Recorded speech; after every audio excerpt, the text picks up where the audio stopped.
আমাদের এখানে হয়তো অনেক কলেজের পোলাপান আছে, হাই স্কুলের পোলাপান আছে, অনেক সময় দেখা যায় প্রাইমারি স্কুলের পোলাপান এসে কাজকর্ম করে। তাতে ওদের যে কাজকর্ম করে ওদের বাপের কাছে বা মার কাছে কোনো পয়সা চাইতে হয় না। ওদের কলেজের খরচ এবং স্কুলের খরচ ওরা এখান থেকে সেটা জোগাড় করতে পারে। এটা বানা, আমরা বলি মাছ চাষের বানা। অনেকেই বেড়া বলে, কিন্তু আসলে এটা বেড়া না। আবার এক এক জায়গার এক এক নাম, যেমন আমার বরিশালে এই মালটা যায়, বরিশালে তারা বলে এটাকে গড়া। মুরগির খামার যারা করে তাদের ওই যে মুরগির খামারের নিচে এটা খুব ভালো কাজ করে। তো পেঁয়াজের চাং বলে, চাং চাং এই জিনিসটা ব্যবহার করে।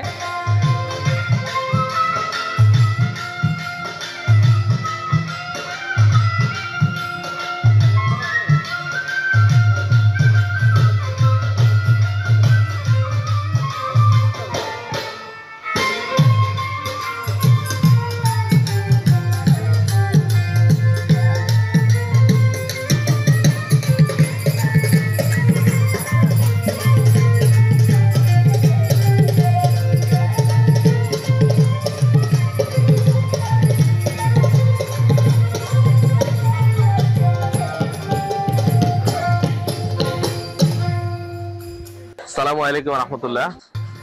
আজকে আমরা আসছি মানিকগঞ্জের। তবে মানিকগঞ্জ এটা হলো বানিয়াজুরি, বানিয়াজুরি থেকে একটু ভিতরে। এখানে আসলে মূলত আসছি আমার এক ভাইয়ের কাছে।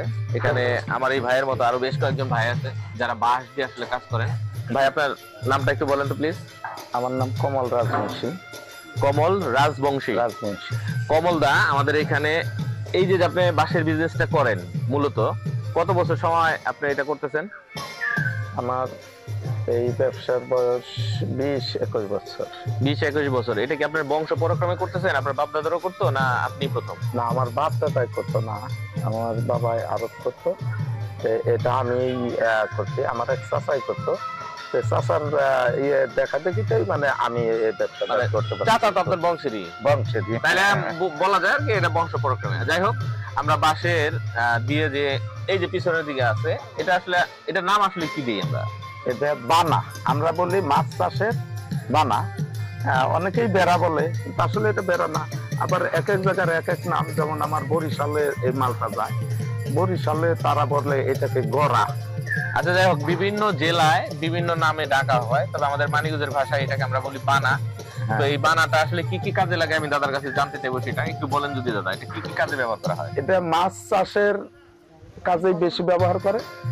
আর এখন 5-7 বছর বা 10 বছর যাবত আমাদের এইখানে পেঁয়াজ চাষের জন্য মানে পেঁয়াজ রাখি করার জন্য রাখে, ওই ঘরে সেলিং করে পেঁয়াজ আলো বাতাস এটার ভিতরে যাতায়াত করতে পারে, আলো বাতাস যাতায়াত করতে পারে, সেই হিসেবে পেঁয়াজটা এখানে ভালো থাকে। আচ্ছা, পেঁয়াজ ছাড়া মাছ ছাড়া আর কোনো কাজে লাগে কি? আর তেমন কাজে লাগে না, হয়তো যে বেড়া টেড়া দেওয়ার জন্য কেউ যদি নিয়ে থাকে তাই। আচ্ছা, আমি আরেকটা জিনিস শুনছি, সেটা হলো গিয়ে মুরগির খামার যারা করে তাদের ওই যে মুরগির খামারের নিচে এটা খুব ভালো কাজ করে। এটার জন্য আবার আলাদা ভাবে একটু বানাতে হয়। এই বানাতেই তো করে, তাই না? এটা বানা দিয়েই, মানে এই বাঁশেরই বাঁশেরই অনেকদিন লাস্টিং করে। লাস্টিং মোটামুটি ভালোই করে আর কি, এটারও কন্ট্রাক্ট নেই আর কি। আচ্ছা দাদা, এটাও করে যারা মুরগি ফার্ম করতে চান, মোটা সাইজের বানা দিয়ে সুন্দরভাবে বিছিয়ে দিবে, মুরগির সমস্যা হবে না। এখানে মুরগির জন্য আলো বাতাস পর্যাপ্ত পরিমাণে আসা যাওয়া করতে পারবে। আর যেটা বললো যে বিভিন্ন জায়গায় আমাদের মানিকগঞ্জ ছাড়াও বিশেষ করে ফরিদপুর এলাকায় খুব ভালো মানের পেঁয়াজ হয়। তো পেঁয়াজের চাং বলে, চাং চাং এই জিনিসটা ব্যবহার করে। তো পেঁয়াজ রাখার জন্য মূলত পেঁয়াজ যারা নাকি বছর ভরে রাখতে চান শুকায়া, এবং পরবর্তীতে বেশি দামে বিক্রি করার জন্য যারা, এটাকে বলে রাখি ব্যবসা বলা হয়। যাই হোক, এখন আমরা দাদার সাথে একটু ঘুরবো। এখানে বিভিন্ন রকমের কাজ হয়, শুধু এইটাই না, এই বাঁশটা কিন্তু শুধু এখানে অটোমেটিক চলে আসে না। বাঁশের বাঁশ ঝাড় থেকে যারা এটা কেটে দেয়, সেখানে অনেকগুলো লোকের প্রয়োজন আছে। মানে এখানে অনেকগুলো লোকের কর্মসংস্থানের জায়গা আছে, তাই না দাদা? হ্যাঁ, আপনার এখান থেকে তো এই বাসটা, আবার আমি শুনলাম যে আপনি বাসা বাড়িতে মহিলাদের জন্য, যারা স্কুল কলেজে পরে বাসায় থাকে মহিলারা, মেয়েরা, বাচ্চারা, তারাও এটার সাথে সম্পৃক্ত আছে, ঠিক কিনা? হ্যাঁ ঠিক। তারা কিভাবে কাজগুলো করে? তাদেরকে দিয়ে যে কাজটা করে এটা মানে প্রোডাকশনের উপরে। আর তারা মূলত এটাকে চাইছে সুন্দর করে একটা ফিনিশিং দিয়ে দেয়, সাইজ যতটুকু হোক লম্বায় ওরা ওইটার ফিনিশিং দিয়ে দেয়। হ্যাঁ হ্যাঁ। তাদের কাজ হলো বাসায় বসে বসে তাদের সংসারের পুরো কাজ করার পরে তারা যে সময়টুকু পায় সেটা দিয়ে বাসায় বসে একটু কাজ করতে পারে। আমাদের যারা মূল উদ্যোক্তা আছেন তারা এটা নিয়ে চিন্তা করতে পারেন। অনেক জায়গায় আছে যে মেয়েরা, বাসার বৃদ্ধ মহিলারা অনেকেই আছে যারা নাকি আসলে কাজ খুঁজে পাইতেছে না, তাদের জন্য এটা একটা কাজ হইতে পারে। কেউ যদি এরকম একটা ব্যবসা প্রতিষ্ঠান দিতে চান দিতে পারেন। তাতে মোটামুটি যারা নাকি এখন অনেক আছে বেকার, তাদের জন্য এটা একটা কর্মসংস্থানের জায়গা হইতে পারে, তারা একটা ব্যবসা গুছায় নিতে পারে, তাই না? আর যারা আমাদের কাছ থেকে এটা নিতে চান, এটা তো বাংলাদেশে আমরা সব জায়গায় দিতে পারবো ইনশাল্লাহ, ঠিক আছে না ভাই? হ্যাঁ, যদি কেউ নিতে চান, আগ্রহী থাকেন, অনেকে আছে পাচ্ছেন না, ঠিকানা জানেন না, আমরা ডিসক্রিপশনে আমাদের এখানকার ঠিকানা এবং দাদার নাম্বার দিয়ে রাখবো। যদি প্রয়োজন মনে করেন দাদার সাথে কথা বলবেন এবং সরাসরি এসে নিতে পারবেন এবং অর্ডার দিয়েও নিতে পারবেন। এখন তো বিভিন্ন রকমের সিস্টেম আছেই, কুরিয়ার সার্ভিস, ট্রাকে নিতে পারবেন বা যেভাবে খুশি পাঠানো যাবে আর কি। যাই হোক, যদি কারো প্রয়োজন মনে হয় যোগাযোগ করলে আমরা দিতে পারবো। চলুন আজকে দাদার ফ্যাক্টরিটা একটু ঘুরে দেখি আমরা, ফ্যাক্টরিটা আসলে কিভাবে তৈরি করা হয়েছে। চলো দাদা, এখানে আমরা দাদার প্রতিষ্ঠানেরই আরেকজন, মূলত উনিও ব্যবসায়ী, তবে উনি দাদার সাথে ব্যবসা করেন। উনি আমাদের সাথে হয়তো ব্যবসা করবে না, উনি মূলত বাস জোর থেকে বাসটা সংগ্রহ করে দাদা পর্যন্ত পৌঁছায়। দাদা, আমার দাদার সাথে কতদিন যাবত বিজনেস করতেছেন? মোটামুটি বছর 10 হয়। 10 বছরের মতো উনি এই ব্যবসার সাথে জড়িত। আচ্ছা, যাই হোক, ওনাকে দেখালাম একটাই কারণ হলো এখানে অনেকগুলো লোকের কর্মসংস্থানের ব্যবস্থা আছে।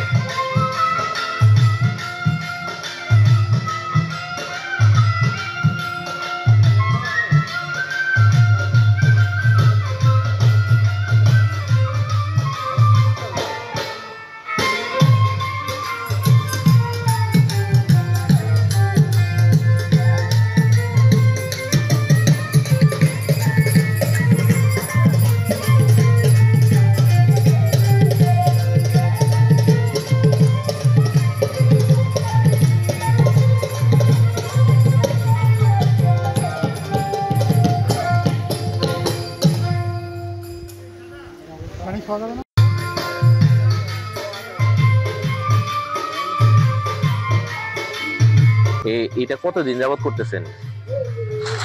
ধরেন 15 বছর হইব। 15 বছর যাবত এই কাজটা করতেছেন? হ্যাঁ।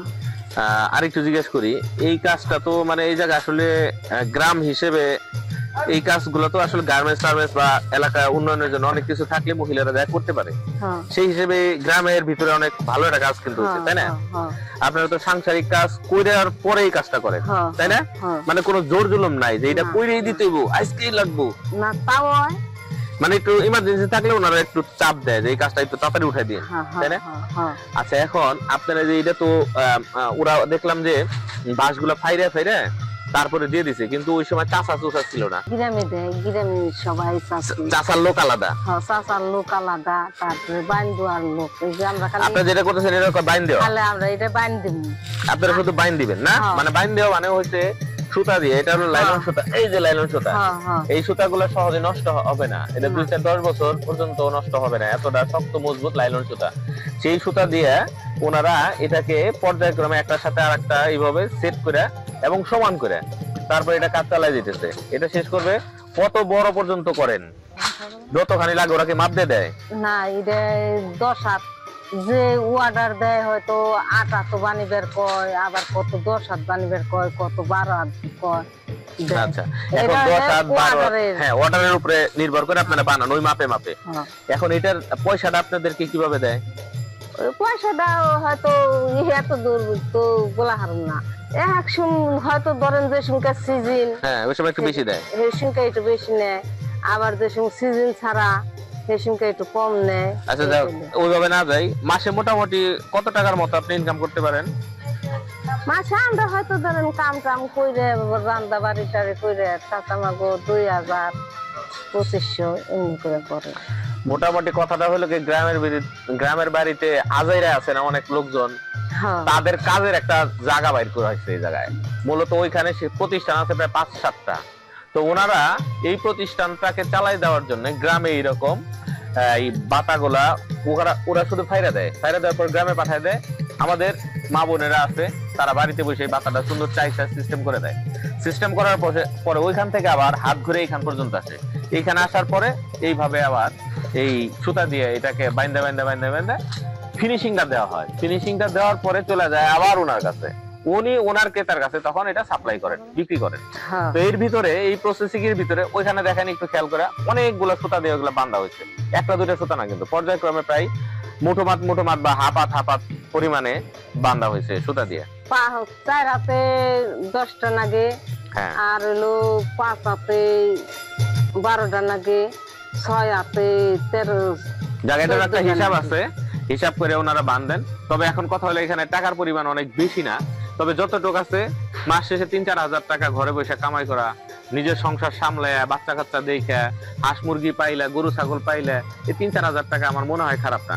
যদি কোনো উদ্যোক্তা এই কাজটা করতে চান, সেই ক্ষেত্রে আপনারা চেষ্টা করতে পারেন এবং এটা আপনারাও আপনাদের এলাকায় করাতে পারেন। এটা আমাদের মানিকগঞ্জ এলাকায় হচ্ছে, আমরা এটার একটা ভিডিও দিলাম, মূলত কিছু নতুন উদ্যোক্তা তৈরি হোক সেই হিসাব করে দিলাম। আমার চাচির সাথে কথা বললাম, ভালো লাগলো। চাচি অনেক আসলে ভালো মানুষ, নরম গলায় কথা বলে, খুবই ভালো লাগলো। তো মূলত মানিকগঞ্জে কারো যদি প্রয়োজন মনে করেন, আইসা দেখে শিখাও যাইতে পারেন, কোনো সমস্যা নাই। আমাদের এখানে হয়তো অনেক কলেজের পোলাপান আছে, হাই স্কুলের পোলাপান আছে, অনেক সময় দেখা যায় প্রাইমারি স্কুলের পোলাপান এসে কাজকর্ম করে। তাতে ওদের যে কাজকর্ম করে ওদের বাপের কাছে বা মার কাছে কোনো পয়সা চাইতে হয় না, ওদের কলেজের খরচ এবং স্কুলের খরচ ওরা এখান থেকে সেটা জোগাড় করতে পারে। ঘরোয়া ভাবে এই প্রতিষ্ঠানের ভিতরে যারা আসলে সেফলি কাজ করতে চান, বাইরে যেতে হচ্ছে না। মূল কথা হলে বাইরে যেতে হচ্ছে না, আমাদের সন্তানরা এখানে বসে এই কাজটাই করতে পারতেছে। এবং এটা খুব ভারী কাজ না যে তার শারীরিক খুব পরিশ্রম হচ্ছে, তা না। কিন্তু এখান থেকে সে সামান্য পরিমাণ হলেও কিছু টাকা পয়সা সে নিতে পারতেছে, সেটা দিয়ে সে স্কুলের খরচটা চালাক বা তার একটা পছন্দসই জিনিস কি সে কিনতে পারতেছে। এটা একটা মজার ব্যাপার যে ওরা ছোটবেলা থেকেই একটা কাজের উপরে বড় হচ্ছে। মূল কথাটা এই কারণেই আমি আসলে দাদার কথাগুলো নিলাম, আমার কথাটা অনেক ভালো লাগছে। এরকম চিন্তা ভাবনা করতে পারেন আপনারা যে আসলে আমাদের সন্তানদেরকে আমরা একটু কাজকর্মের ভিতর দিয়ে বড় করি। যাই হোক, ভালো থাকবেন সবাই। কুতুবউদ্দিন খান, মানিকগঞ্জ থেকে। আল্লাহ হাফেজ।